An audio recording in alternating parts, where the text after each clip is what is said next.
여러분 오늘은 이제 룻기 3장입니다.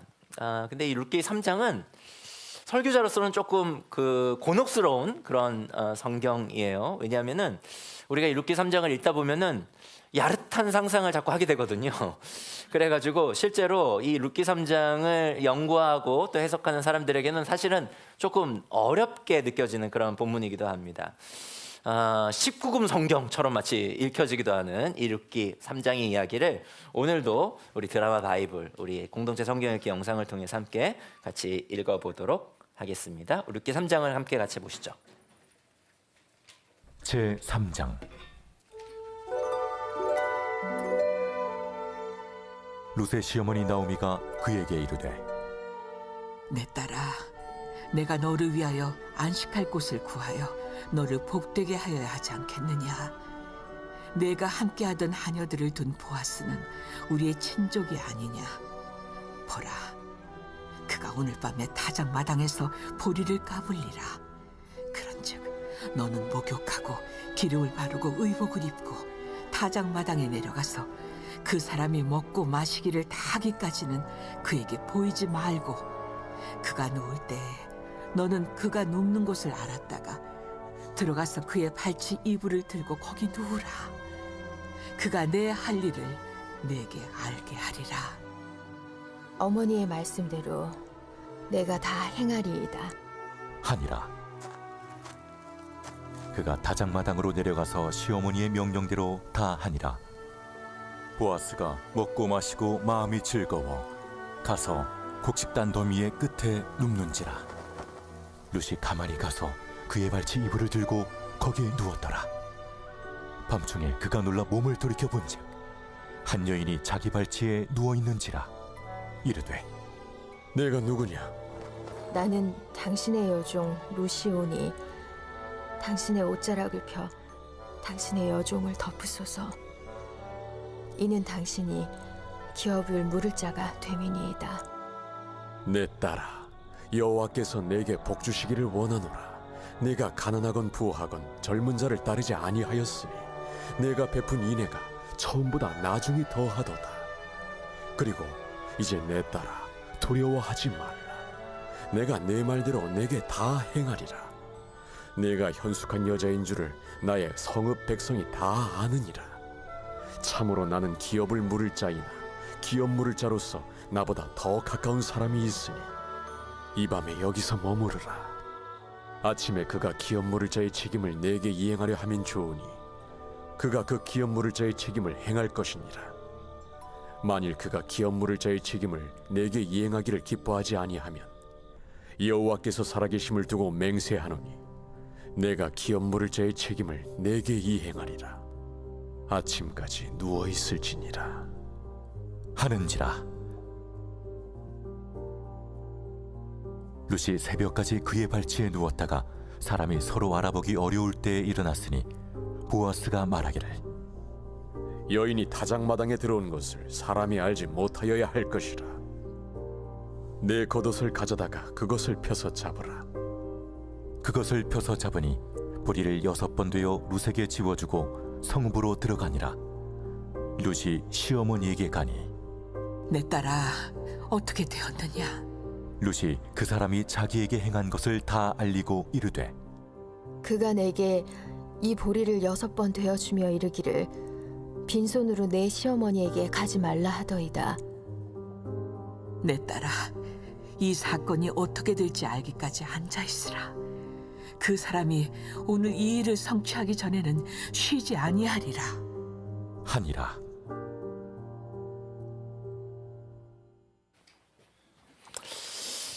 그렇죠. 뭔가 그림도 좀 야릇하고 여기 우리 청소년 없습니까? 청소년 나가야 될 것 같은데, 그렇죠. 그동안 나오미는 1장과 2장에 나오미는 다소 소극적인 인물로 그렇게 묘사되었어요. 하지만 이제 오늘 본문에서는 이 나오미가 뭔가 적극적으로 무언가를 계획하고 있습니다. 새 번역에서는 1절 이렇게 번역했어요. 시어머니 나오미가 룻에게 말하였다. 얘야, 내가 행복하게 살 만한 안락한 가정을 내가 찾아보아야 하겠다. 이 나오미가 뭔가를 계획하고 있는 겁니다. 뭘 계획하고 있어요? 룻과 이 보아스의 이 뭔가 썸 프로젝트 이거를 지금 계획하고 있죠. 역사는 밤에 뭐 이루어진다고 했나요? 역사는 밤에 이루어진다고 했나요? 이 나오미가 룻에게 밤에 이제 보아스를 만날 것을 이렇게 작전을 짜면서 이렇게 요구합니다. 오늘 밤에 목욕하고 기름을 바르고 뭔 말이에요? 즉 향수를 뿌리고 옷을 차려입고 보아스의 밭에 나가라. 그렇게 이야기합니다. 왜냐하면은 그날은 이제 그간의 추수한 곡식을 이제 타작하는 아까 이제 곡식을 이제 타작하는 때가 그때다 이렇게 얘기하는데 타작하고 나서 그 곡식의 그 추수의 기쁨들을 같이 누리는 잔치도 벌이고 그런 것도 이제 밤에 진행이 되거든요. 그래서 그 잔치 후에 분명히 보아스가 그 단을 이제 그 타작 마당과 이 밭에 이렇게 쌓아둘 거니까 그 단을 지키기 위해서 아마도 잔치 파티 이후에 보아스가 그 단 곁에서 아마 자게 될 텐데 그때 보아스가 누우면 넌 숨어 있다가 그가 덮은 것을 들추고 그 곁에 누우라고 그렇게 이제 나오미가 작전을 짜주죠. 여러분 이 프로젝트가 여러분에게 어떻게 읽히세요? 어떻게 읽힙니까?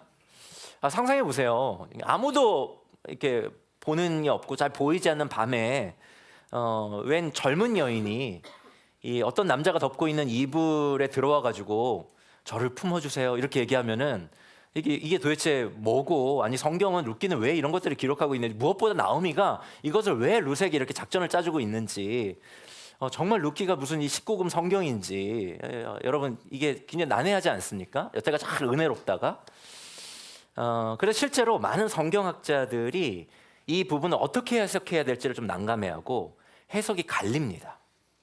해석이 좀 갈려요. 어떤 학자들은 이 부분이 나오미가 룻으로 하여금 성적으로 유혹하도록 계획한 것이 맞다고 해석해요. 그렇게 주장합니다. 근거가 있어요.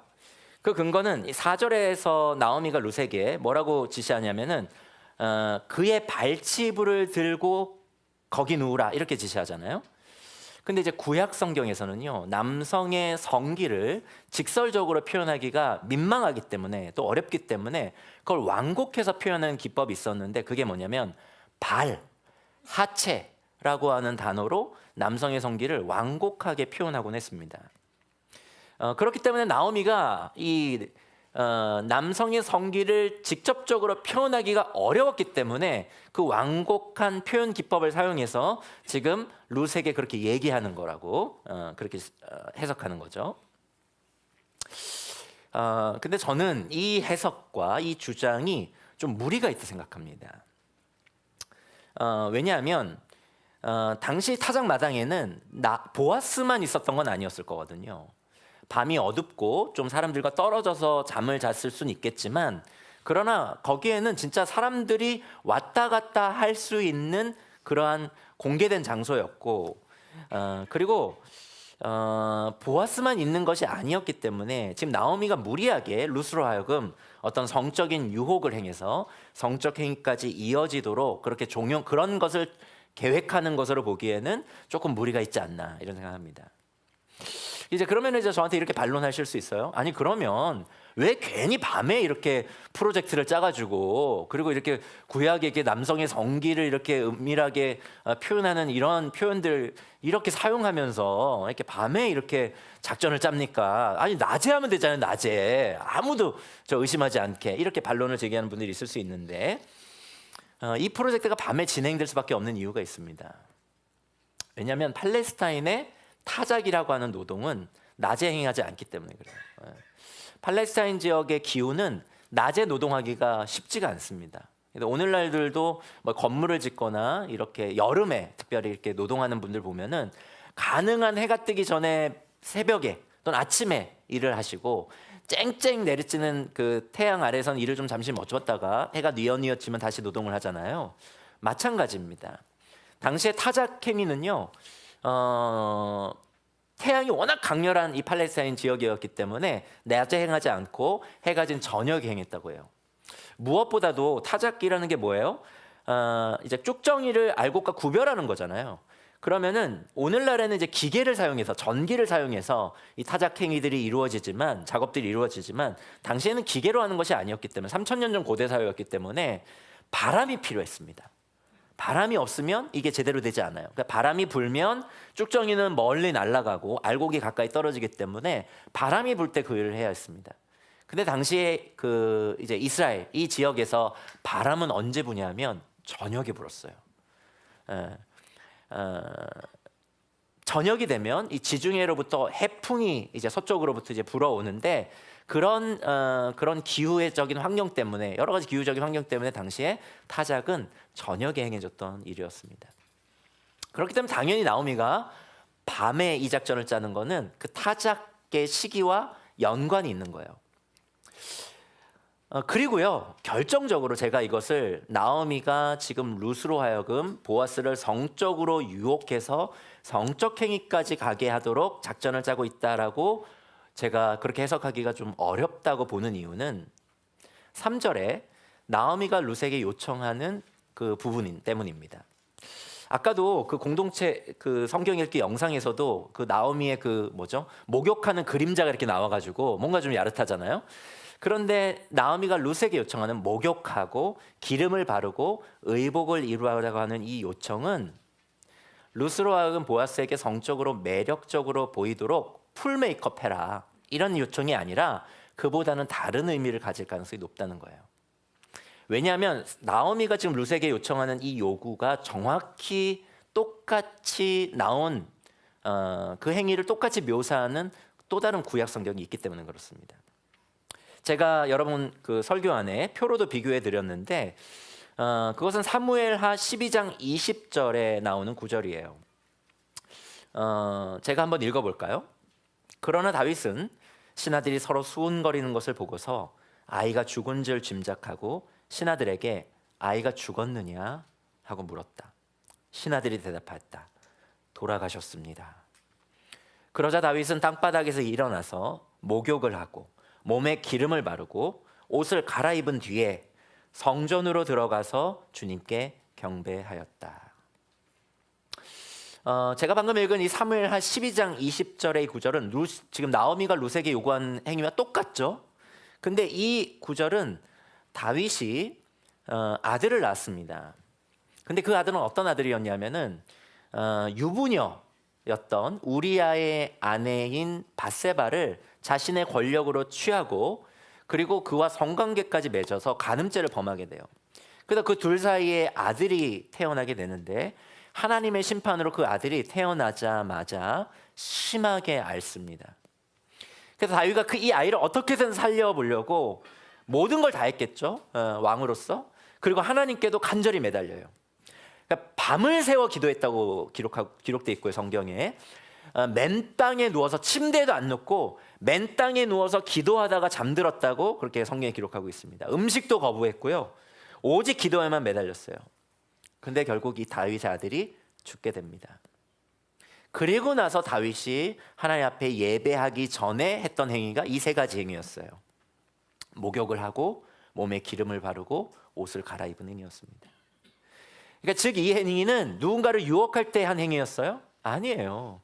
다윗이 예배 전에 한 행동이라니까요. 성전에 들어가기 전에 한 행동이었다니까요. 그러니까 이 행동은 누군가를 유혹할 때 한 행동이 아니라 새로운 삶의 차원으로 들어갈 때, 특별히 누군가의 죽음을 애도하다가 이제는 그 애도의 기간을 끝내고 다시 일상으로 돌아가는 행위였어요. 그러니까 나오미가 룻에게 이렇게 요청을 한 것은 룻으로 하여금 보아스에게 너가 잘 보여야 돼, 매력적으로 보여야 돼, 그러니까 목욕하고 향수 뿌리고 풀 메이크업해 이런 게 아니라 지금 나오미가 룻에게 한 이 요구는 이제 죽은 옛 남편과의 관계를 이제 청산하자. 그리고 새로운 관계, 새로운 언약적 관계, 새로운 삶의 자리로 들어가자. 이제 너가 과거를 씻고 새로운 삶의 만남을 기대하렴이라고 하는 나오미의 요청인 것입니다. 즉 뭐예요? 유혹해서 보아스와 성적 관계를 맺을 수 있도록 그렇게 치장을 한 얘기가 아니라 이제 후에 자세하게 설명하겠지만 고엘로서, 즉 자신의 기업을 다시 일으키게 하는 책임을 가진 친족에게 하나님의 언약적인 관계를 하나님의 율법에 근거해서 한번 우리가 요구해 보자, 요청해 보자. 그래서 네가 그 타작마당에서 만난 보아스에게 그것을 우리가 한번 요청해 보자라고 하는 나오미의 권면이었던 거예요. 그런데 이 작전의 성공 여부는 누구에게 달려 있어요? 룻에게 달려 있어요? 아니에요. 룻에게 달려 있지 않습니다. 이 작전의 성공 여부는 제가 지금까지 설명한 걸로 봐서는 더더욱 그렇죠. 룻의 외모적인 매력에 달린 게 아니에요. 룻의 어떤 이성적인 매력에 달린 게 아니에요. 이 작전의 성공은 보아스에게 달려 있습니다. 보아스가 고엘로서 하나님의 율법대로 그것을 실천할 의지가 있느냐, 그것을 실천할 수 있느냐에 달려 있었어요. 그렇기 때문에 이 작전의 처음과 끝은 보아스라고 하는 인물에 달려 있다는 거 우리가 좀 주목해야 될 필요가 있어요. 그리고 아까 이 나오미의 이 작전이 그리고 나오미가 룻에게 한 요구가 룻으로 하여금 어떤 성적인 매력으로 그렇게 치장하라고 하는 요구가 아니라고 하는 이유 중에 또 하나는 보아스라고 하는 인물 때문에 그렇습니다. 지금 나오미는 분명히 보아스라고 하는 인물 때문에 그의 신실함에 그가 하나님의 말씀을 중하게 여긴다라고 하는 그의 믿음에 무언가를 기대하고 있는 것을 보여줘요. 그래서 사실 나오미가 2장에서 룻에게 보아스는 우리의 기업 물을 사람, 아까 그 탄소금신 영상에 나오죠. 기업 물을 사람 중에 하나라고 이야기해줘요. 그 기업 물을 사람을 히브리어로 뭐라고 한다고요? 고엘로 한다고 그랬습니다. 여러분 오늘 좀 재미없을지 모르겠지만은 우리가 지금 어학 공부 좀 합시다. 우리가 룻기가 히브리어로 쓰여져 있잖아요. 그래서 룻기에는 중요한 히브리어를 우리가 몇 가지 좀 공부해야 된다고 했어요. 첫 번째 히브리어 헤세드. 여러분 헤세드는 뭐라고 했죠? 헤세드? 헤세드를 우리말로 정확하게 번역하기는 어렵습니다. 근데 우리말 성경은 헤세드를 사랑, 인애, 자비 등등으로 이제 번역을 했어요. 근데 제 생각에 가장 좋은 번역은 한결같은 사랑입니다. 한결같은 사랑. 그리고 또 중요한 히브리어 단어를 우리가 지난 주일에 배웠어요. 그게 뭐였냐면 하일이라고 하는 단어였습니다. 이 하일을 개역 성경은 유력한으로 번역을 했는데 제가 그 새 번역은 좋지 않다고 했죠. 재력이 있는으로 번역을 했어요. 근데 이 단어의 원래 뜻은 능력 있는 이런 뜻입니다. 근데 이 능력 있는이라고 하는 단어가 오늘날은 그렇게 쓰이죠. 예를 들면 우리 저기 누구 능력 있어. 이 말은 무슨 의미예요? 경제력이 있어. 이런 걸로 보통 쓰이죠. 그렇죠? 어떤 사회적으로 무언가를 획득할 수 있는, 성공할 수 있는, 성취할 수 있는 그런 능력을 가진 사람을 뜻하는 것으로 쓰이듯이 당시의 하일도요. 재력이 있는, 군사력이 있는 그런 힘이 있는 이런 걸로 쓰였습니다. 그런데 이 단어가 룻에게 붙여졌다 그랬어요. 룻에게도 붙여지고 보아스에게도 붙여져요. 보아스에게만 붙여지면은 이 하일이라고 하는 형사는 재력이 있는, 권력이 있는, 힘이 있는 이런 단어로 표현되는 게 맞습니다. 번역되는 게 맞아요. 근데 룻은요? 룻이 재력이 있나요? 힘이 있나요? 근데 룻기는 룻이 능력 있다 얘기해 주는 거예요. 보아스도 동일한 능력을 갖고 있다 얘기해 주는 거예요. 어떤 능력을 가졌다고 얘기해 주는 거예요? 하나님의 말씀을 믿음으로 품어 헤세드를 행할 능력.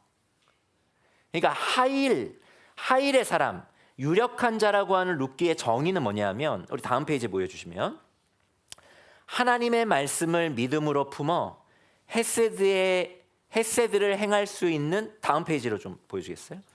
헤세드를 행할 수 있는 2부의 뱃단은 포함되어 있지 않군요. 헤세드를 행할 수 있는 능력을 가진 사람, 이 사람이 바로 하일의 사람이라고 하는 것입니다. 하일이란 뜻 여러분 이제 아시겠죠?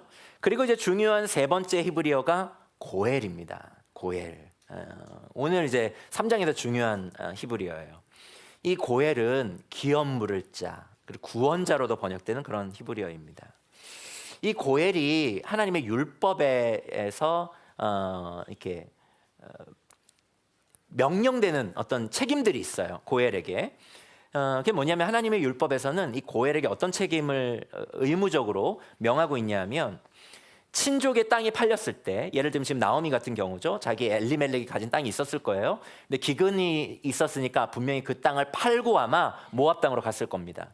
근데 어쨌든 그렇게 땅을 잃어버리고 여러 가지 어려움으로 인해서 땅을 잃어버린 친족이 있었을 때 그 땅을 다시 되찾아서 그 가문이 다시 일어설 수 있도록 하는 책임을 가진 자가 누구냐면은 고엘이었어요. 친족 중에 그 일을 해야 된다. 그걸 율법으로 명했습니다.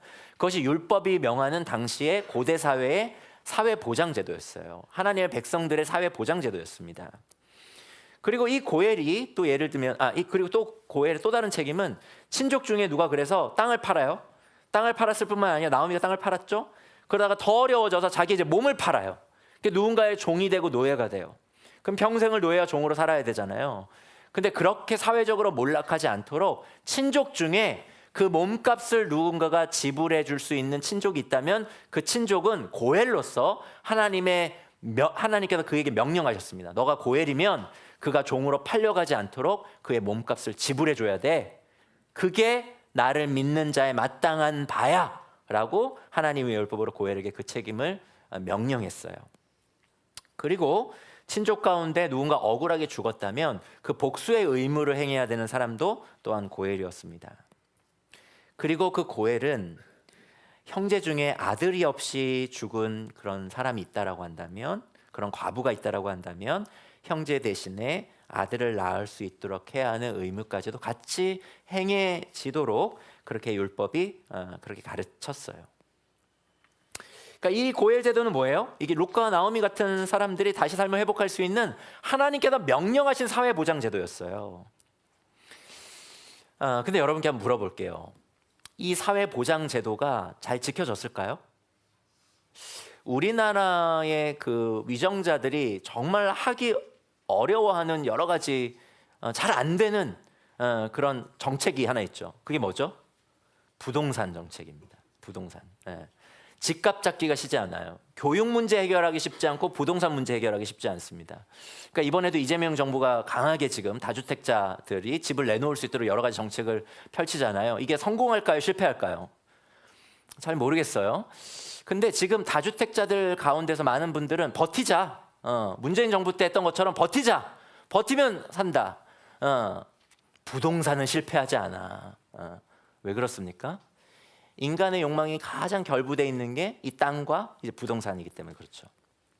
어쨌든 마찬가지로 당시도 이게 하나님의 율법으로 고엘들에게 친척들 땅을 되찾아 주도록 명했음에도 불구하고 이스라엘 역사 속에서 가장 잘 지켜지지 않았던 율법과 제도가 이 고엘 제도와 희년 제도였어요. 여러분들도 만약에 친척 중에 누가 이렇게 빚이 생겨가지고 땅을 팔았으면 여러분이 친척이라고 해서 그 땅을 다시 되사서 친척에게 돌려줄 수 있으시겠어요? 쉽지 않아요. 당시도 마찬가지였던 것입니다.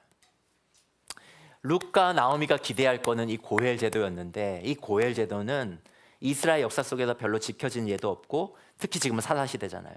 누구도 지킬 수가 없었을 거예요. 지키려고 하지 않았을 거예요.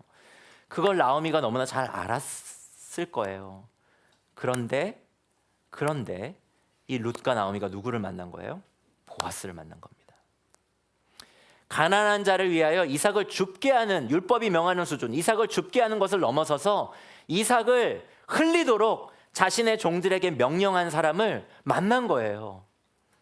그렇게 나오미는 이 보아스야말로 누구도 지키려고 하지 않는 이 고엘의 의무와 책임을 지킬 수 있는 사람으로 기대했을 겁니다. 그 때문에 우리가 다음 주일에 좀 더 자세히 살펴보겠지만 이 나오미는 이 보아스보다 고엘의 우선적 책임이 있는 사람이 있었거든요. 보아스 외에.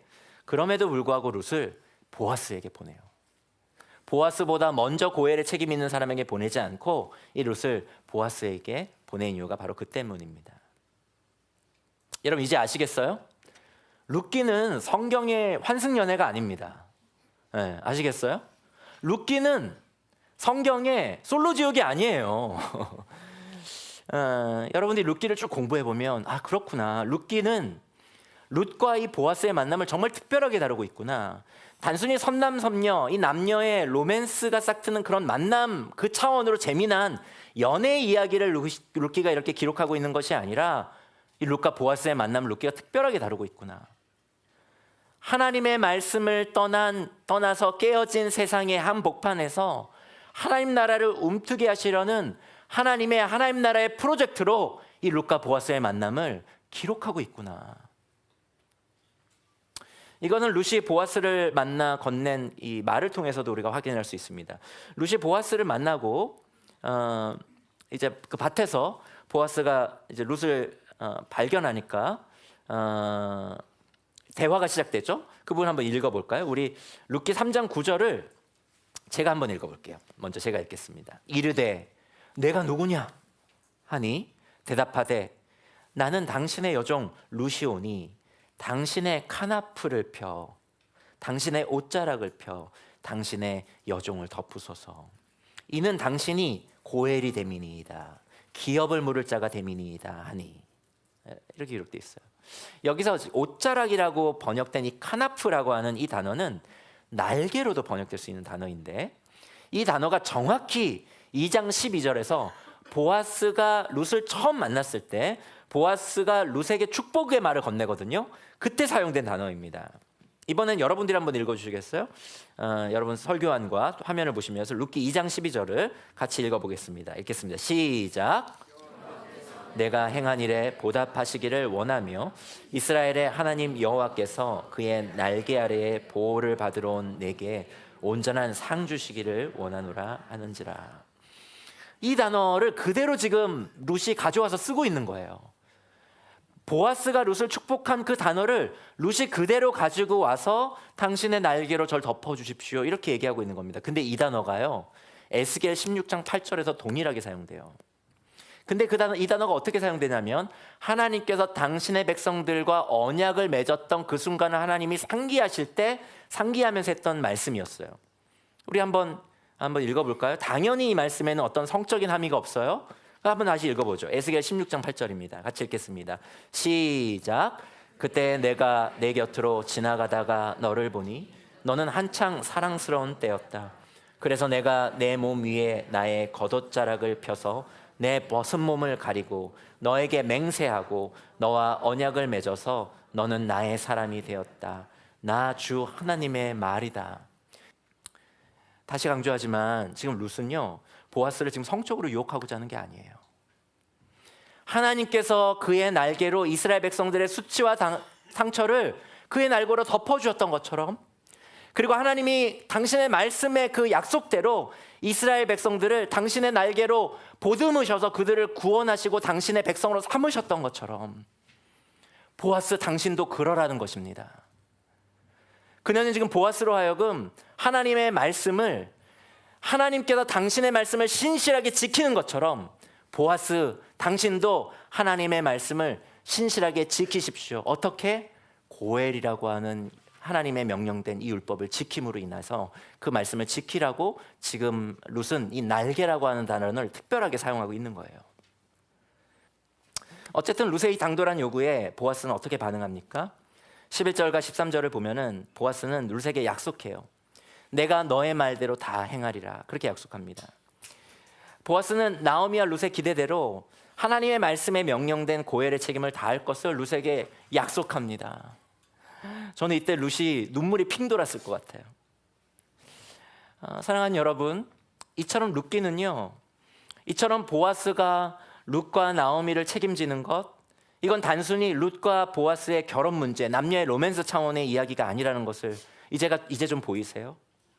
룻기는 하나님의 말씀이 사라져버린, 자기의 소견이 옳은 대로 각자 도생하는, 모두가 자기를 위해서 사는 그런 자기중심적 시대 속에서 하나님의 말씀을 믿음으로 품어 깨어진 세상에 하나님의 헤세드가 흐르게 되는 하나님 나라의 회복의 역사, 하나님의 말씀을 품은 하일의 사람들의 만남, 하일의 공동체의 형성을 지금 이 룻기가 우리에게 감격하면서 전하고 있는 거예요. 그리고 이 룻기를 우리에게 펼쳐 보이시면서 하나님께서는 하나님의 꿈을 우리에게 펼쳐 보이고 계신 것입니다. 그리고 우리 하나님께서는 꿈꾸고 계신 거예요. 계획하고 계신 거예요. 뭘 꿈꾸고 있어요? 여러분과 저의 삶에서도 이러한 일이 일어났으면 좋겠다.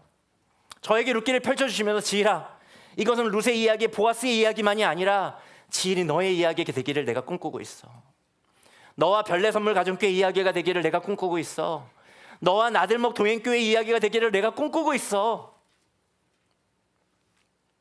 사랑하는 여러분, 지금 룻기가 우리를 어디로 이끌고 있는지 이제 감이 오세요? 하나님께서는 룻기를 통해 각자 도생으로 살아가는 이 시대 속에서 고난과 어려움 가득한 현실의 복판에서 하나님이 보이지 않는 것 같은 우리의 삶 속에서도 하나님의 말씀이, 하나님의 계획이, 하나님의 뜻이 이루어질 것을 룻과 같이, 보아스와 같이 함께 꿈꾸자고 이 룻기를 우리에게 펼쳐 보이고 계신 것입니다. 누구도 하나님을 기대하지 않는 영적인 어둠의 시대라 할지라도 너만은, 룻과 보아스가 그랬던 것처럼 너만은 나와 함께 다시 꿈꾸자, 그렇게 말씀하고 계신 거예요. 여러분, 근데 제가 한번 질문해 볼게요. 근데 보아스가 이 순간 밤에, 그러니까 지금 나오미와 룻의 작전에는 룻으로 하여금 보아스에게 성적인 어떤 유혹을 하게 하고 그 성적 행위까지 가게 하도록 하는 동기는 없었다 그랬잖아요, 제가. 그렇다 할지라도 그 밤에 보아스가 자고 있는데 갑자기 자기 옷자락을 이렇게 펼쳐가지고 룻이 자기 근처에 딱 눕는 순간 보아스의 마음 가운데에 어떤 성적인 유혹이 있었을까요, 없었을까요?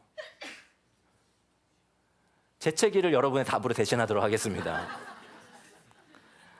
전 있었을 거라고 봐요.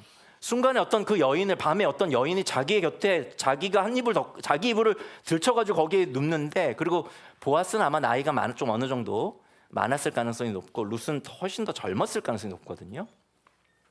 근데 그 젊은 여인이 자기 곁에 누우면은 불쑥 그 성적인 욕망이 보아스에게 올라왔을 거라고 저는 거의 확신합니다.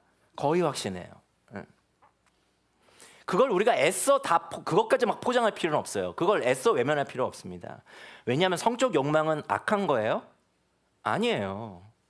제가 여러분에게 고백할까요? 저에게도 성적 욕망이 있습니다. 아멘? 아멘이죠. 성적 욕망은 하나님께서 주신 선한 거예요.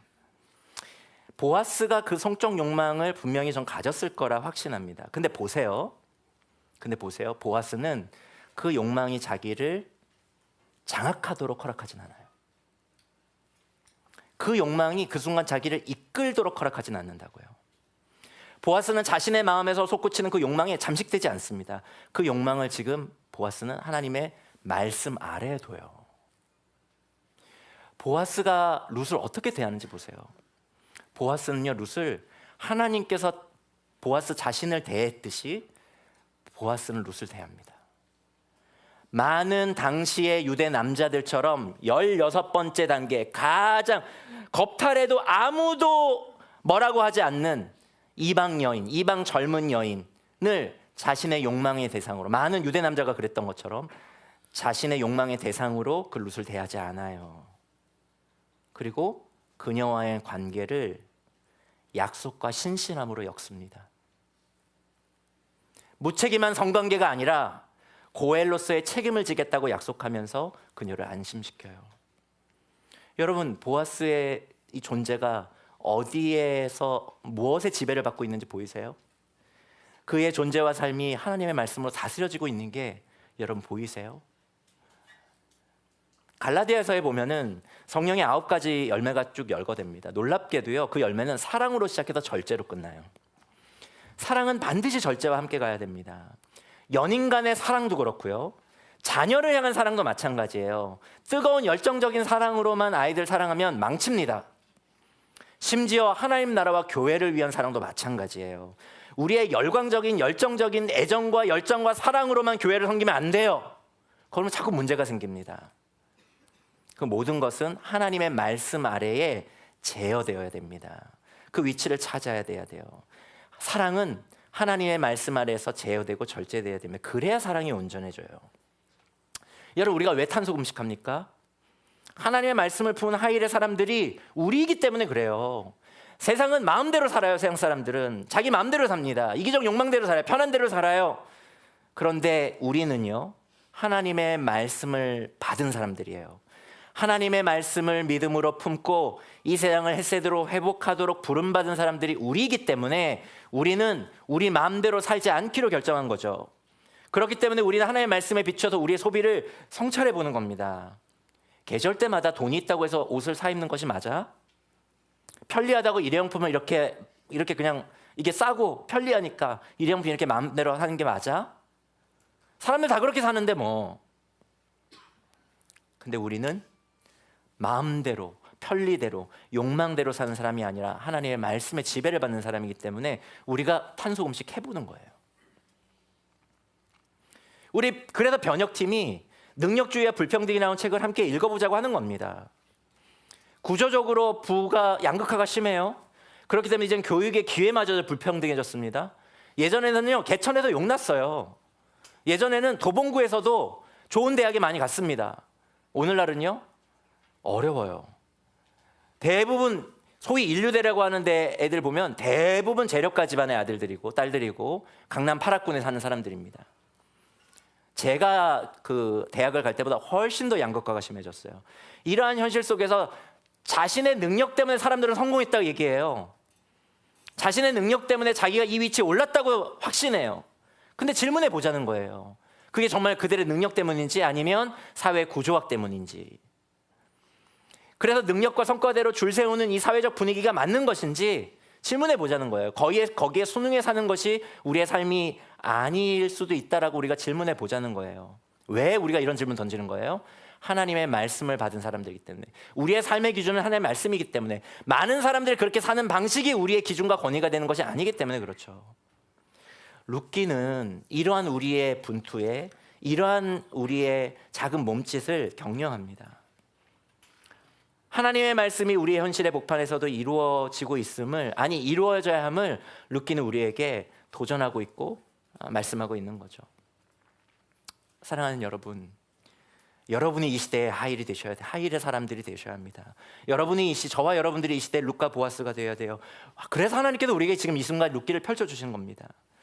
이기심 가득한, 힘의 논리가 가득한, 힘이 있으면 모든 것을 해도 된다라고 생각하는 이런 시대 속에서 하나님의 말씀에 통치를 받는 사람들, 그래서 그 말씀을 품고 믿음으로 하나님의 햇새들을 흘려보내면서 관계를 회복하고 공동체를 회복하고 이 세상을 회복하는 사람들이 저와 여러분들이 되어야 돼요. 룻과 보아스의 만남이 그 햇새들을 세상에 흘려보내는 너무나 소중한 그러한 공동체적 만남이 되었던 것처럼, 하나님의 말씀을 품은 우리 교회가, 이 나들목 동행교회가 이 땅에 세워졌을 때 하나님의 기대가 바로 이와 같은 기대인 겁니다. 나들목 동행교회를 통해서 이제 이 햇새드가 이 도봉지에게 흐르겠지, 이 햇새드가 이 나들목 동행교회 지체들 만나는 사람들마다 닿겠지. 그 기대를 가지고 우리에게 룻기를 하나님 일으키시는 거예요. 여러분, 오늘 본문 3장을 마무리하기 전에 우리가 주목해야 하는 단어가 하나 있습니다. 그 단어는 17절에 빈손이라고 하는 단어입니다. 보아스는 룻과 헤어지기 전 그녀의 시어머니 나오미에게 빈손으로는 가선 안 된다고 하면서 룻에게 보리를 6번이나 되어주었다, 이렇게 기록하고 있어요. 이 6번이나 되어준 이 보리의 양이 구체적으로 몇 킬로일지 우리가 정확하게 알 수는 없어요. 왜냐하면 단위가 안 나오고 있거든요. 근데 아마도 학자들에 의하면 당시의 보리 같은 곡식을 측정하는 단위가 만약에 스아라고 한다면은 이 무게는 거의 20kg 이상이 되는 거예요. 여러분 10kg 쌀 들어보셨어요? 10kg 쌀?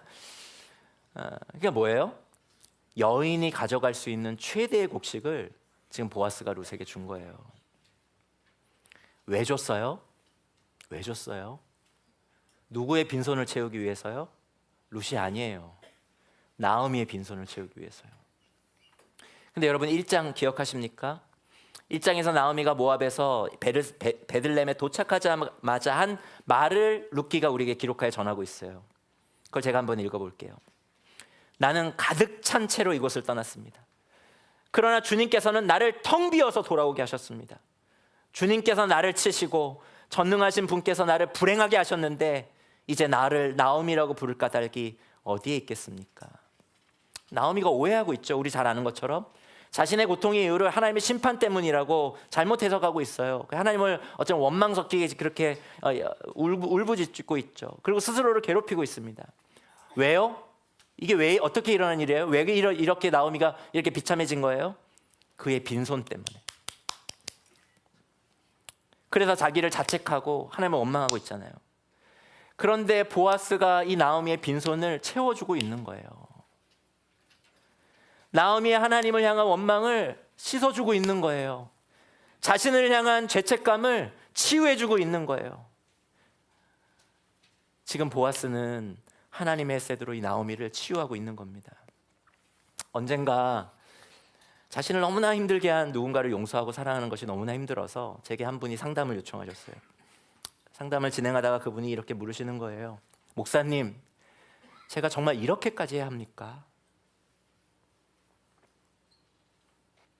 여러분, 누군가를 사랑하다 보면요, 우리 모두는 동일한 질문을 스스로에게 던지게 됩니다. 정말 이렇게까지 해야 되나? 오늘 하나님께서 말씀하십니다. 6번 보리를 데워 주어라. 깨어져 있기에 바닥나 버리고 상처투성이 되어버린 그의 빈손에 6번의 그 보리를 채워주어라. 내가 이렇게까지 해야 하나? 라고 하는 그 질문이 시작되는 그 지점부터가 진짜 사랑입니다. 거기서부터가 헤세드예요. 그리고 여러 고통과 어려움으로 인해 깨어져 버린, 바닥나 버린 그런 사람을 회복시킬 때는 더더욱 그런 사랑이 필요합니다. 여러분, 기억하세요. 사랑하려는 사람에게 사랑은 마르지 않습니다. 한번 따라해 보실까요? 사랑하려는 사람에게 사랑은 마르지 않습니다. 왜냐하면 하나님께서 그것을 허락하지 않거든요. 사랑하려는 사람에게 사랑은 예수님 손에 들려진 오병이어처럼 떼어내도 소멸되지 않는 신비한 능력입니다. 그 신비한 사랑의 능력, 그 헤세드의 능력을 우리 안에 불어넣어 주시기 위해서 예수님께서 2000년 전 십자가 위에서 자신을 던지신 거예요. 그리고 기어이 그 소멸되지 않는 그 사랑을, 그 헤세드를 저와 여러분 안에 불어넣으셨습니다. 이 사랑이, 이 헤세드가 여러분과 제 안에 있다고요. 그 헤세드는, 예수 그리스도를 통해 우리에게 불어넣어진 그 헤세드와 그 사랑은 절대로 마르지 않습니다. 우리 시간, 오늘 주신 말씀을 곱씹어 보면서 우리 1분 정도 침묵의 시간을 갖도록 하겠습니다.